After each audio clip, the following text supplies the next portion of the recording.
Hello साथियों, welcome back to your channel Niswarth Shiksha academy पर। I hope कि आप लोग स्वस्थ होंगे, मस्त होंगे और अपने बीपीएससी टीआरई 4 की तैयारी में लगे होंगे। उसी से रिलेटेड जो हमारी बिहार जी के स्पेशल की पी बाई क्यू की क्लास चल रही है, वो हमारी आज नेक्स्ट क्लास होने वाली है। पिछली बिहार जी के स्पेशल की पी बाई क्यू नहीं देखे हों तो चैनल के प्लेलिस्ट में जाके आप लोग देख सकते हैं, और इस वीडियो के डिस्क्रिप्शन में प्लेलिस्ट की जो लिंक है प्रोवाइड करवा दूंगा। आप लोग देखिएगा, आप लोग को अच्छा लगेगा और आपकी तैयारी में एक जो है नया जो है परिवर्तन देखने को मिलेगा। पिछले वीडियो को आप लोग को प्यार देने के लिए बहुत बहुत धन्यवाद, बहुत बहुत थैंक यू। तो चलिए स्टार्ट करते हैं। अपने पहले प्रश्न को देखते हैं। हमारा पहला प्रश्न क्या है? सम्राट शाह आलम द्वितीय ने ईस्ट इंडिया कंपनी को बंगाल, बिहार, उड़ीसा की दीवानी प्रदान की। तो सम्राट शाह आलम द्वितीय ने जो है ईस्ट इंडिया कंपनी को जो दीवानी सौंपी थी, ये साथियों 12 अगस्त 1765 को जो है यहाँ पे प्रदान की थी। इसके बदले में यहाँ पे 26 लाख रुपए जो है ये ईस्ट इंडिया कंपनी जो है यहाँ पे कंपनी सम्राट को देगी, और निजामत के बे के लिए यहाँ पे 53 लाख रुपए देती है। तो यहाँ पे आपसे प्रश्न पूछा जा सकता है कि ईस्ट इंडिया कंपनी जो है, जब कंपनी को इनकी दीवानी दी गई तो यहाँ पे कितने लाख रुपए? तो 26 लाख रुपए दी जाती थी।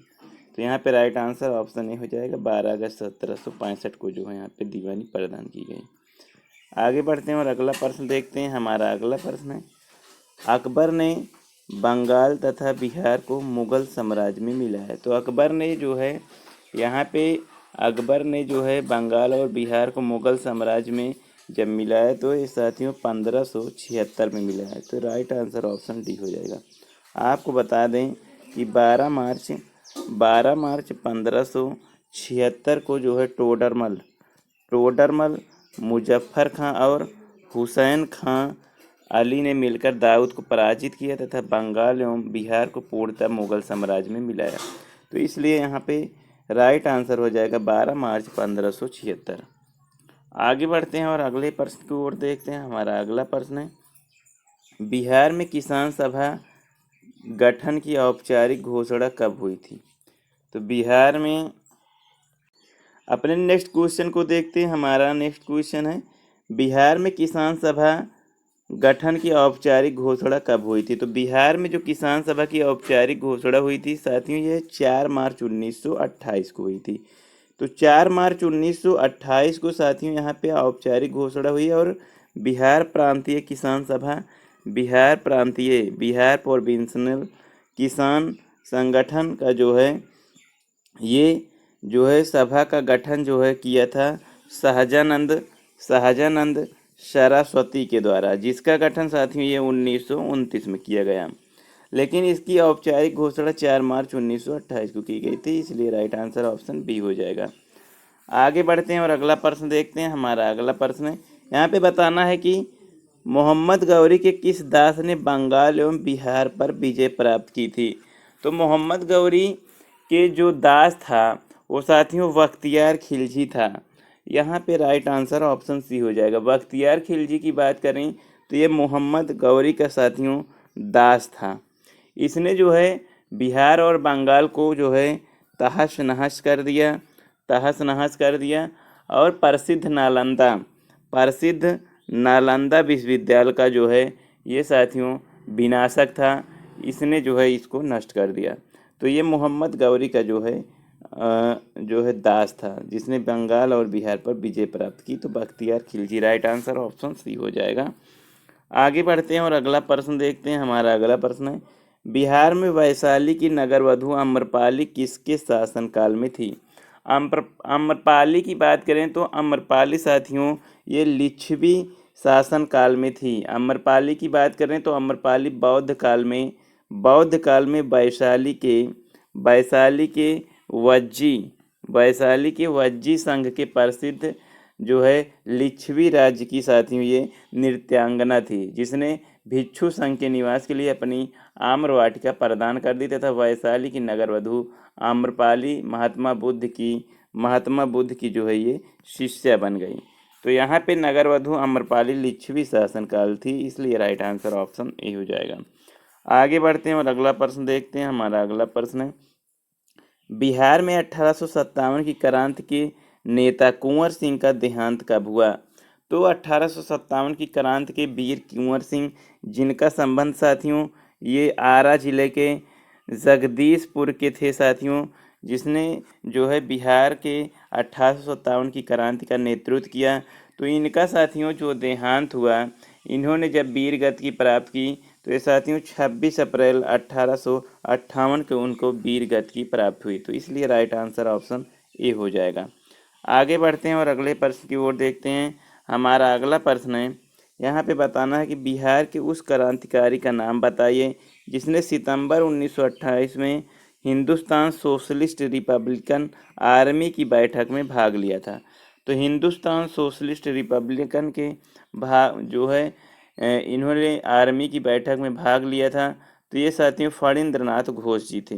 फणींद्रनाथ घोष की बात करें तो ये इन्होंने जो है हिंदुस्तान रिपब्लिकन सोशलिस्ट आर्मी की बैठक में भाग लिया था। इसमें साथियों चंद्रशेखर आज़ाद,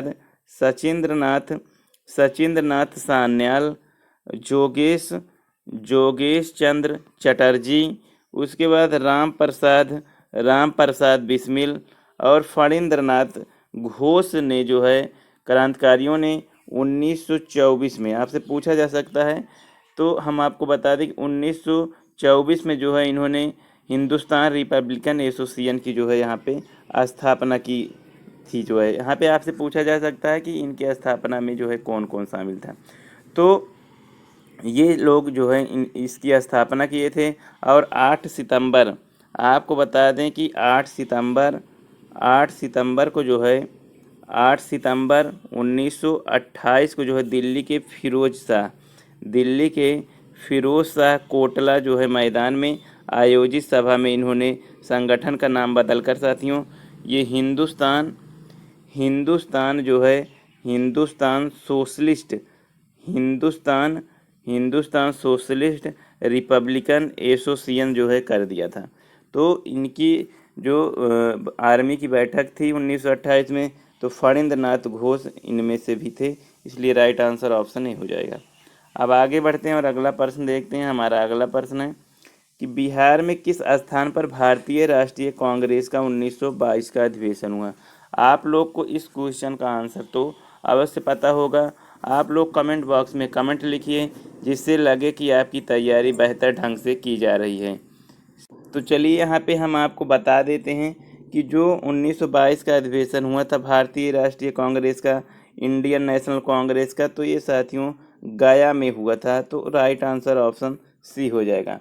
आपको बता दें इस अधिवेशन के जो अध्यक्ष थे, इस अधिवेशन के अध्यक्ष साथियों ये CR दास अर्थात चित्तरंजन दास जी थे। CR जो है दास अर्थात चित्तरंजन दास की अध्यक्षता में INC इंडियन नेशनल कांग्रेस की जो है अध्यक्षता यहाँ पे की गई थी। और ये अधिवेशन जो है हमारे पटना जिला के गया में, सॉरी साथियों बिहार के गया जिले में हुआ था। इसलिए राइट आंसर ऑप्शन सी हो जाएगा। अब आगे बढ़ते हैं और अगला प्रश्न देखते हैं। हमारा अगला प्रश्न है, यहाँ पे बताना है कि 1899 से 1900 के मुंडा क्रांति का नेता कौन था? तो मुंडा क्रांति का जो नेता थे 1899 से 1900 के, तो ये बिरसा मुंडा जी थे। राइट आंसर ऑप्शन सी हो जाएगा। बिरसा मुंडा जी जो कि ये जो है बिरसा विद्रोह या बिरसा क्रांति के नाम से या मुंडा क्रांति के नाम से जो है यहाँ पे इस क्रांति को जाने जाता है, जिसके नेतृत्वकर्ता बिरसा मुंडा जी थे, जिन्हें भगवान बिरसा जी के नाम से भी इनको जाना जाता है। तो इसका नेतृत्व इन्होंने किया था। इस विद्रोह को साथियों उल गुलान विद्रोह के नाम से भी ये जो है मुंडा विद्रोह जाना जाता है, जिसमें जो है इस विद्रोह का मुख्य कारण साथियों दीकुओं और जमींदारों द्वारा शोषण एवं उत्पीड़न था। तो बिरसा मुंडा जी ने इस विद्रोह का नेतृत्व किया। इसलिए राइट आंसर ऑप्शन सी हो जाएगा। अब आगे बढ़ते हैं और अगला प्रश्न देखते हैं। हमारा अगला प्रश्न है, 1855 में संथालों ने किस अंग्रेज कमांडर को हराया? तो 1855 की जो संथालों के द्वारा अंग्रेज कमांडर को हराया गया था वो था मेजर बारो। मेजर बारो की बात करें तो मेजर बारो साथियों ये हराया गया अंग्रेज जो है संथालों के द्वारा ये हराया गया था। मेजर बारो के नेतृत्व में आपको बता दें कि मेजर बारो की नेतृत्व में संथाल विद्रोह था, इसके संथाल विद्रोह का दमन करने के लिए जो है इसको जो है यहाँ पे सेना भेजी, लेकिन अगस्त 1855 में 1855 में संधू और कान्हू के नेतृत्व में जो है यहाँ पे इनको जो है नेतृत्व किया गया और गया में मार डाला गया संधू को पकड़कर। तो इसलिए यहाँ पे अंग्रेज कमांडरों को जो हराने में संथालों का था वो इसमें मेजर बारो था। राइट आंसर ऑप्शन सी हो जाएगा। अब आगे बढ़ते थे और अगला प्रश्न देखते हैं। हमारा अगला प्रश्न है मौर्य काल में शिक्षा का सर्वाधिक प्रसिद्ध केंद्र कौन था? तो मौर्य शासन काल में जो शिक्षा का सर्वाधिक प्रसिद्ध केंद्र था वो तो यहाँ पे तक्षशिला था, इसलिए राइट आंसर ऑप्शन सी हो जाएगा। आपको बता दें कि मौर्य काल में तक्षशिला शिक्षा का सर्वाधिक प्रसिद्ध केंद्र था इसलिए। और प्रसिद्ध केंद्र हमें कहाँ से साक्ष्य मिलता है कि मौर्य काल में सर्वाधिक प्रसिद्ध केंद्र कौन था? तक्षशिला। तो यहाँ पे साथियों बौद्ध ग्रंथ तथा चीनी यात्री के वृत्तांतों में साथियों यहाँ पे जो है मिलता है, तो इसलिए राइट आंसर ऑप्शन सी हो जाएगा। सर्वाधिक प्रसिद्ध केंद्र मौर्य काल का तक्षशिला विश्वविद्यालय था। अब आगे बढ़ते हैं और अगला प्रश्न देखते हैं। हमारा अगला प्रश्न है चीनी यात्री हेनसांग ने किस विश्वविद्यालय में अध्ययन किया? चीनी यात्री हेनसांग, आपको बता दें कि जो चीनी यात्री हेनसांग था ये जो है किस विश्वविद्यालय में अध्ययन किया था? तो ये साथियों यहाँ पे तो चीनी यात्री हेनसांग की बात करें तो ये साथियों नालंदा विश्वविद्यालय में अध्ययन किया था, तो राइट आंसर ऑप्शन डी हो जाएगा। आपको बता दें कि चीनी यात्री हेनसांग साथियों 6 वर्ष तक ये नालंदा विश्वविद्यालय में अध्ययन किया और नालंदा विश्वविद्यालय बिहार के राजगीर में जो है ये राजगीर में स्थित है। तो हेनसांग ने नालंदा विश्वविद्यालय में अध्ययन किया, राइट आंसर ऑप्शन डी हो जाएगा। आगे बढ़ते हैं और अगला प्रश्न देखते हैं। हमारा अगला प्रश्न है तृतीय बौद्ध संगीति कहाँ आयोजित हुई थी? तो तृतीय बौद्ध संगीति की बात करें तो ये पाटलिपुत्र में जो है इसका आयोजन किया गया था। पाटलिपुत्र में इसका आयोजन किया गया जो कि तृतीय बौद्ध संगीति थी। तृतीय बौद्ध संगीति जो हुई थी ये 247 ईसा पूर्व में हुई थी, जिसके अध्यक्ष साथियों मोगली पुत्र तिस्य थे और इस शासन काल में किसके हुई थी? तो ये अशोक के शासन काल में हुई थी। आपसे पूछा जाता है ये बौद्ध संगीति पूछा जाता है तो बौद्ध संगीति आप लोग तैयार करके रखिए, जिससे TRE 4 में आपकी तैयारी जो है यहाँ पे बौद्ध संगीति में जो है बनी रहे और आप लोग को बार बार रिवीजन करना है। तो तृतीय बौद्ध संगीति की आयोजन पाटलिपुत्र में होता है, राइट आंसर ऑप्शन बी हो जाएगा। आगे बढ़ते हैं और अगला प्रश्न देखते हैं। हमारा अगला प्रश्न है किस शासक द्वारा सर्वप्रथम पाटलिपुत्र का राजधानी के रूप में चयन किया गया? तो किस शासक द्वारा सर्वप्रथम चयन किया गया? तो यहाँ पे पाटलिपुत्र का चयन राजधानी के रूप में जो किया गया था ये साथियों यहाँ पे उदयन के द्वारा किया गया था, तो राइट आंसर ऑप्शन सी हो जाएगा। उदयन की बात करें तो महावंश के अनुसार उदयन जो है ये अजात शत्रु का जो है उत्तराधिकारी था। तो उदयन ने जो है पाटलिपुत्र का जो है राजधानी के रूप में चयन किया, इसलिए राइट आंसर ऑप्शन सी हो जाएगा। आगे बढ़ते हैं और अगला प्रश्न देखते हैं। हमारा अगला प्रश्न है कि जयप्रकाश नारायण किस पार्टी से संबंधित थे? जयप्रकाश नारायण की बात करें तो जयप्रकाश नारायण जो है ये समाजवादी पार्टी से संबंधित है, इसलिए राइट आंसर ऑप्शन सी हो जाएगा। आपको बता दें कि जयप्रकाश नारायण कांग्रेस, समाजवादी पार्टी थे में जो है शामिल थे। तो राइट आंसर ऑप्शन सी हो जाएगा राइट।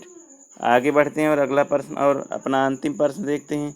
हमारा अगला और अंतिम प्रश्न है, निम्नलिखित में से किस अखबार का प्रकाशन पटना से होता था? तो पटना से जो अखबार का प्रकाशन होता था वो इंडियन नेशन होता था, इसलिए राइट आंसर ऑप्शन नहीं हो जाएगा। आपको बता दें कि 1931 में महाराजा कामेश्वर सिंह ने द इंडियन नेशन पत्र की जो है द नेशन इंडिया पत्र की जो है यहाँ पे स्थापना की। आपसे पूछा जा सकता है कि द इंडियन नेशन पत्र की स्थापना किसने की थी? तो महाराजा कामेश्वर जी ने जो है की थी। तो राइट आंसर ऑप्शन नहीं हो जाएगा। तो ये रहा हमारा अंतिम क्वेश्चन।